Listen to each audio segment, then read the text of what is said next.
Sorry, call over the regular meeting of the Historic Preservation Board for Wednesday, April 27th. Could we please have the roll call? Board Member Moore? Here. Board Member Blake? Here. Board Member Cordaway? Present. Vice Chair Walter? Here. Chair Folks? Here. Excellent. So we have in our packets or in our paper in front of us the minutes from the last meeting. I'm sorry again that I missed it, but I heard it was interesting. Are there any corrections or additions or changes? I have one on page 4 of the minutes.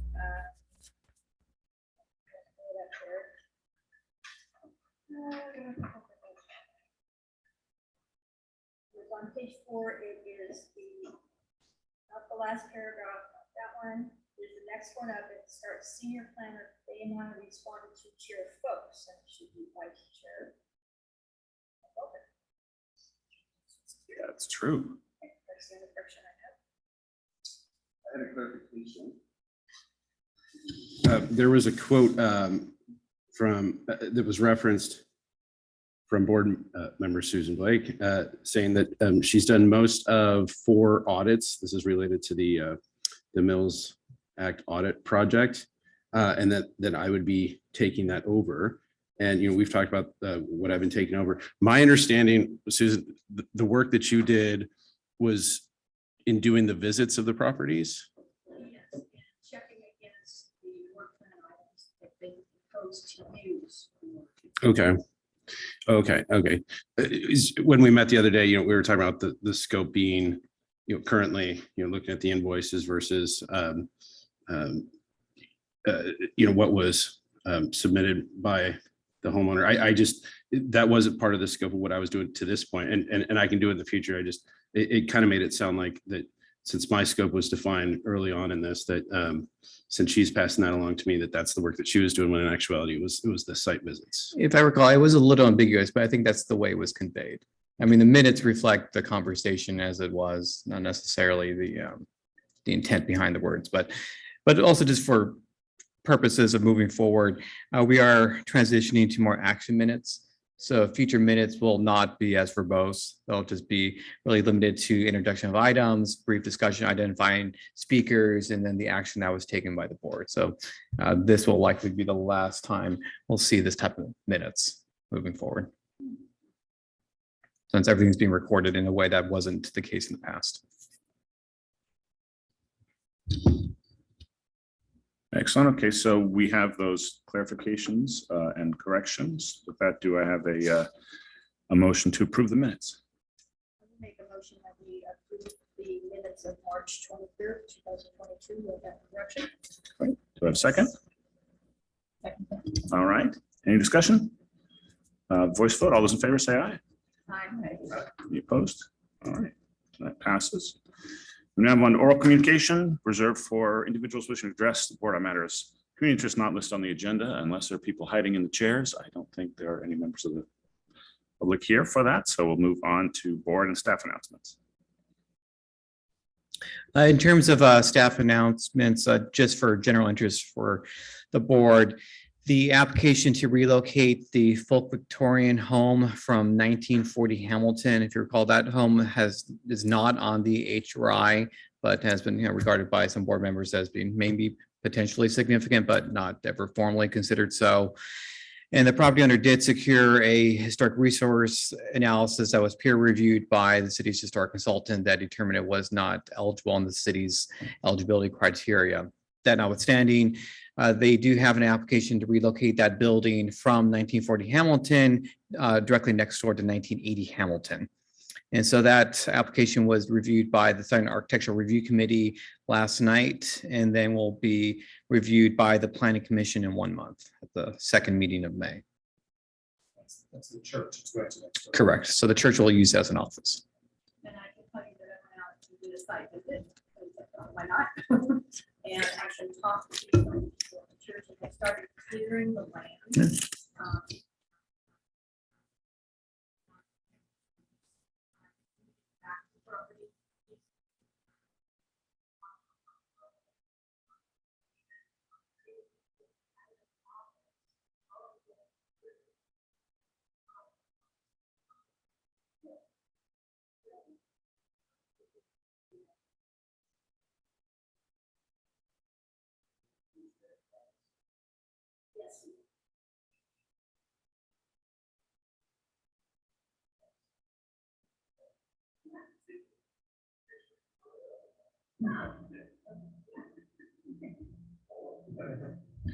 Daniel, can you clarify what property that was? This is 1940 Hamilton relocating to 1980 Hamilton. Thank you. Okay, any other announcements? I have one. On April 6th, I represented the Historic Preservation Board as part of a panel to present our perspectives on what makes Campbell unique and how we might improve Campbell and surrounding areas. We spoke to 50 undergrad and grad students from Cal Poly San Luis Obispo who were in the city's, who are in the city and regional planning department program. They are studying areas of improvement, including strengthening the links to the light rail station, the Twin Yard, with bike lanes and pedestrian access. I am now corresponding with some of the students and their professors through email. I recently helped the students in disseminating a survey to the residents, and it was put on Nextdoor. And the students so far have said they're very pleased with the responses they've been getting so far. And they're scheduled to come back tentatively with a report on May 31st. And their survey, if anybody's interested, I can send you the link for that. The deadline for that is on April 29th, so I think it or are interested. And I sent it to council as well. I sent it to the survey. So that's it. Great, thank you. Sounds great. Any other announcements? Seeing none, we will move on to new business. We have our certified local government annual report in your binders. Yeah, so this is the annual Historic Preservation Board review and approval of the annual CLG report that's required by the city's certified local government status. Should be fairly routine. This information covers last federal fiscal year, so which explains the strange date range from October through September. And I have no additional comments. If the board has any questions, I'll be happy to answer them. Any questions? All right, so this resolution does need motion, a second, and a roll call vote. Do I have a motion to approve it? I'll make a motion to approve the CLG certificate. Sorry. I'll make a motion that we approve the certified local government annual report for 2020, 2021. Okay, do I have a second? I'll second that. All right, any discussion? Seeing none, could we have a roll call vote, please? Board Member Moore? Yes. Board Member Blake? Yes. Board Member Cordaway? Yes. Vice Chair Walter? Yes. Chair Folks? Yes. Excellent. And now we move on to our public hearings. We just have one item today, 158 Alice Avenue. Turn it over to Daniel.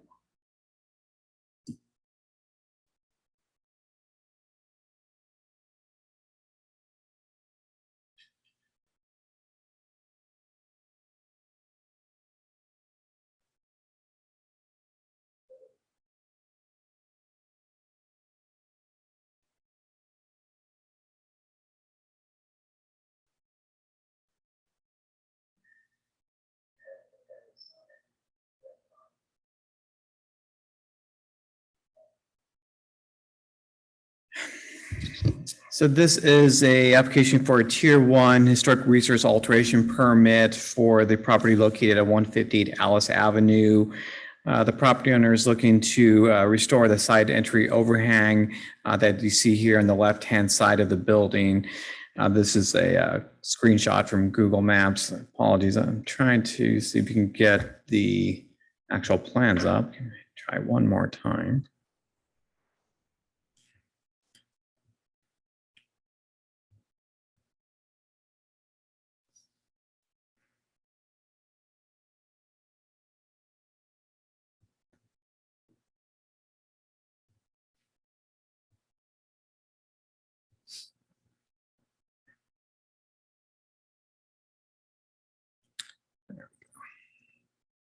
Yeah.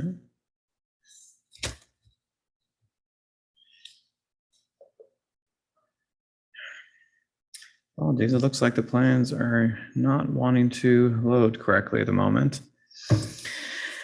Okay, well, in any event, the materials are included in your application packet, so just trying to provide a more original appearing overhang for the building. It does appear that what's there likely is an alteration or not the original feature of this building. Homeowners looking to provide something that's a bit more in character with the original design of the building. Even though this is a fairly nominal change to the building, unfortunately, just the higher degree of review for the Alice Avenue Historic District requires any material alteration. That would include something as minor as the overhang change to come to the board for reviewing recommendation to the director. For that, I will answer any questions the board may have. Questions? A question, do we know specifically why they wanted to make this change? So do they know that it was not original, so they're trying to make it original, so they have documents that show that it should look differently? I'm afraid not. I have not had a lot of communication with the homeowner. And we did try to rush this onto this month's agenda as opposed to having them wait until next month. I can speak to this issue briefly. I know the property owner, and he is trying to restore it back to its original form. It was his mother's house in like 87 or something like that.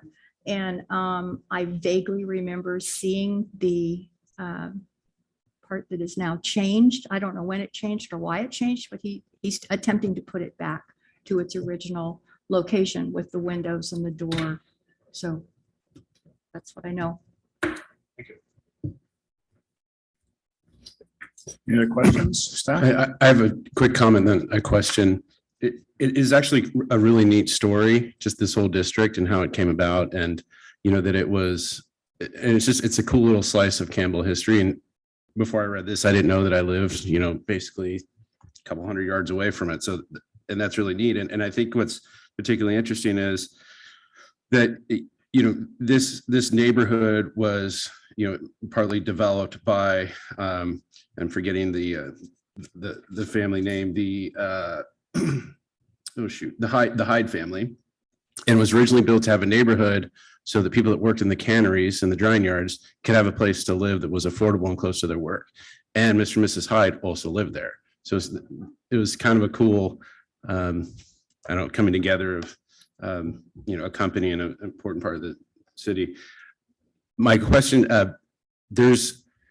and I don't know if this is, a black and white issue, if it's all that clear, but the part that's being adjusted, the overhang, if that were to impact the superstructure, so the main part, would that then create a potential conflict, or is the fact that it's going to be restored back to its normal look kind of what drives this as being in compliance with what we're looking for?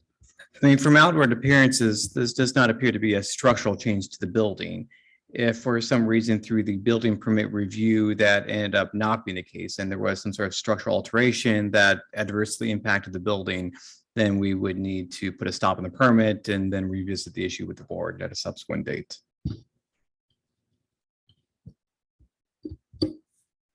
Okay, any other questions? All right, we'll open the public hearing. Any members of the public, obviously none here in the room, online, that wish to speak to this item? There's no one online. Okay, there we go. I couldn't tell. So I never know if there's people lurking out there someplace. All right. Well, then we will bring it back. In your packet, you have a resolution, proposed resolution to approve this resolution 2022-5. Do I have a motion to approve that resolution? I'll make a motion to approve the Tier 1 Historic Resource Alteration Permit deemed categorically exempt under CEQA, Section 15301, as it pertains to minor alterations. Excellent. Do I have a second? I'll make a second. All right, any discussion? All right, could we have a roll call vote, please? Board Member Moore, Yes. Board Member Blake, Yes. Board Member Cordaway, Yes. Vice Chair Walter, Yes. Chair Folks. Yes. Excellent. So now we will move on from public hearings to old business. Mills Act Ad Hoc Subcommittee Report and Update. Yes. Oh, sorry. So trying to remember what we did. So Susan and I met, I think it was last month. I updated our notes that we had created last year, outlining kind of the steps and everything we're thinking of doing. I sent it back to Susan. We're both in agreement of kind of where we are. Now, the next step is I need to pull some forms together, of which you sent me, Daniel, so thank you. And kind of put a final little packet together and send it out before our next meeting, so everyone has a chance to look at it. And then we're going to have a dialogue at the next meeting, kind of where we're at and see what things we want to tweak, alter, change, et cetera, get closer to our kind of final document that we can give to planning and the city council for review, et cetera. So that's kind of where we're at on that. Unless I missed something, Susan? Okay. And then I'll add that Director Eastwood and myself met with Board Member Cordaway on Monday. We discussed the scope of his review. We've provided all the materials that had been submitted by the homeowners, and he emailed us an early spreadsheet that outlined, I believe, 2 of the properties thus far. And then did also pull building permits records for these properties. So I think, as we've discussed in the past, since not all the homeowners retained all copies of receipts and invoices, we'll need to fill in gaps with permit records, which anything of any significant cost, with the exception of pretty much house painting, would most likely have been covered by a building permit.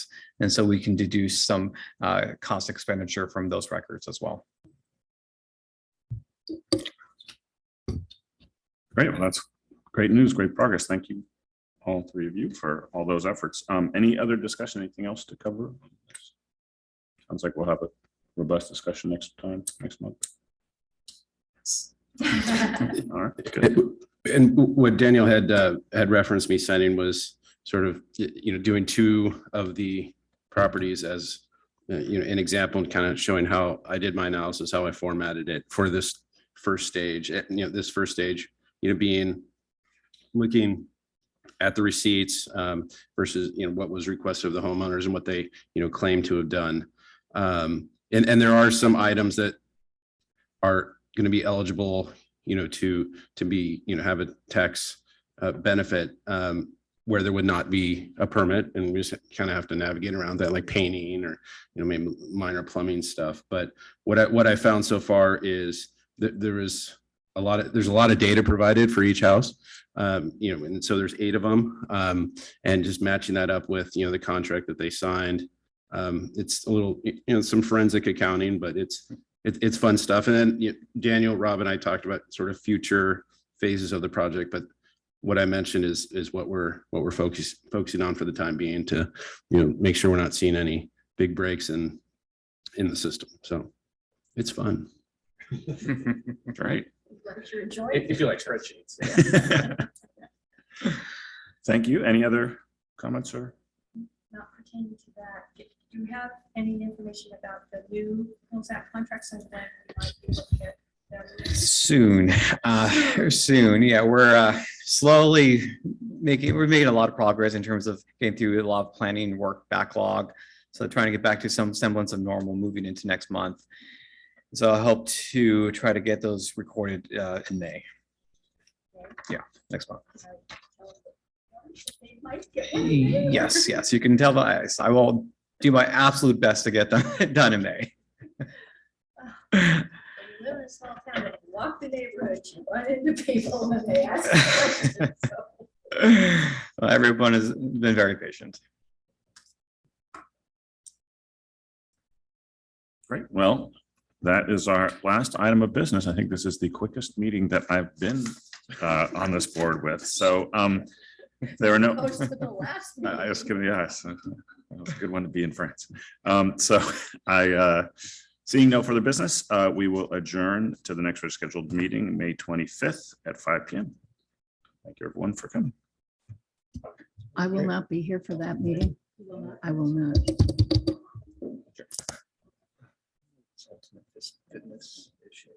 Ultimate Fit, Winchester.